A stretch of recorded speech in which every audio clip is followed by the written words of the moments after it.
कार्तिक मास के शुक्ल पक्ष की प्रतिपदा तिथि को गोवर्धन पूजा की जाती है। यह हर वर्ष दिवाली के अगले दिन मनाया जाता है, लेकिन इस बार अमावस्या तिथि 2 दिन होने की वजह से गोवर्धन पूजा का पर्व आज 22 अक्टूबर दिन बुधवार को मनाया जा रहा है। ये त्योहार प्रकृति की पूजा से संबंधित है, जिसका आरंभ भगवान श्री कृष्ण ने किया था। इस दिन प्रकृति और गौवंश की पूजा मूल रूप से की जाती है। यह त्योहार मथुरा, वृंदावन समेत पूरे ब्रज में, दिल्ली, गुजरात और राजस्थान में मनाया जाता है। इस साल यह पर्व शुभ योग में मनाया जा रहा है, जिससे इसका महत्व और भी बढ़ गया है। आइए जानते हैं कि धार्मिक मान्यताओं के अनुसार जब भगवान श्री कृष्ण ने इंद्रदेव का अभिमान तोड़ने के लिए ब्रजवासियों से गोवर्धन पूजा करने को कहा, तो तभी से यह परंपरा शुरू हुई।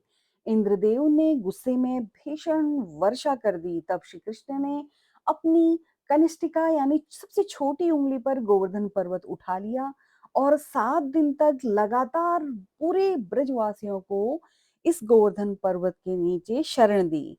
इसीलिए इस दिन गोवर्धन पर्वत को भगवान का स्वरूप मानकर इसकी पूजा की जाती है। यह पूजा प्रकृति, पशु, पर्यावरण के प्रति कृतज्ञता प्रकट करने का पर्व है। इस दिन बुधा तिथि योग, त्रिग्रही योग बन रहा है। साथ ही इस दिन प्रीति योग और आयुष्मान योग भी है, जिससे इसका महत्व और भी अधिक बढ़ गया है। इस दिन ब्रह्म मुहूर्त में स्नान कर व्रत का संकल्प लें। आंगन या पूजा स्थल पर गाय के गोबर से गोवर्धन पर्वत का प्रतीक बनाएं। पर्वत के चारों ओर मिट्टी के छोटे छोटे टीले बनाकर उन पर दिए प्रज्वलित करें। भगवान श्री कृष्ण, बलराम, गौ माता और गोवर्धन पर्वत की मूर्ति का चित्र बनाएं। पूजा में दूध, दही, घी, शहद, जल, पुष्प, धूप, दीप और अन्नकूट भोग लगाएं। परिवार के सभी सदस्यों एक साथ मिलकर गोवर्धन की परिक्रमा करें। पूजा के बाद अन्नकूट प्रसाद के रूप में सभी को भोजन कराते हैं। पूजा के दौरान गोवर्धन पूजा मंत्र बोलना बहुत शुभ माना गया है। गोवर्धन धारयामास प्रीत्यर्थम बलदेव सह पूजितो सी मया नित्यम नमस्ते गोवर्धन प्रभो। अर्थात हे गोवर्धन पर्वत, आपने भगवान श्री कृष्ण के साथ ब्रजवासियों की रक्षा की थी।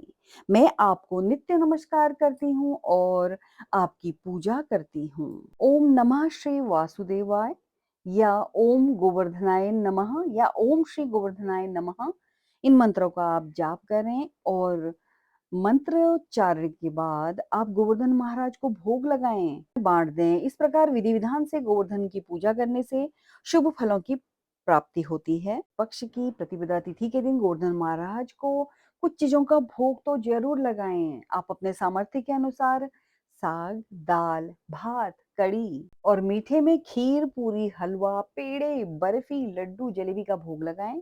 फलों में अनार, सीताफल, केले आदि का भोग लगाएं। सब्जियों में मूली, साग, बैगन आदि भोग लगाएं। इसके अलावा चटनी, मुरब्बे जैसी खट्टी मीठी चीजों का भी भोग लगाएं। इस प्रकार अलग अलग तरह के पकवान, भोजन, मिष्ठान आदि का भोग लगाना चाहिए। और यदि आप जीवन में समस्याओं का सामना कर रहे हैं, तो गोवर्धन पूजा के दिन एक आसान सा उपाय करके देख लें। इस दिन आप चावल के आटे से चिड़िया बनाएं। ये 3 चिड़िया बनाएं और उन्हें फिर पानी में उबाल लें। अब एक चिड़िया को गाय को खिला दें, दूसरे को छत में पक्षियों को डाल दें और तीसरी माता लक्ष्मी को अर्पित कर दें। ऐसा करने से जातक के जीवन में सुख समृद्धि आती है और उसका किस्मत साथ देना शुरू कर देती है। इस दिन गाय को हरा चारा खिलाएं, गौ माता का टीका आरती भी करें। इस दिन हमारे उत्तराखंड में जानवरों को, पशुओं को खास तौर से चावल का पीसकर हाथ के ठप्पे लगाए जाते हैं। आपके वहां गोवर्धन पूजा में क्या किया जाता है, कमेंट में जरूर बताएं। ऐसे ही धार्मिक जानकारी के लिए आप मेरे चैनल को सब्सक्राइब करें। आप सभी का धन्यवाद। आप सभी को गोवर्धन पूजा की हार्दिक शुभकामनाएं। यह पर्व आपके जीवन में खुशियां लेके आए।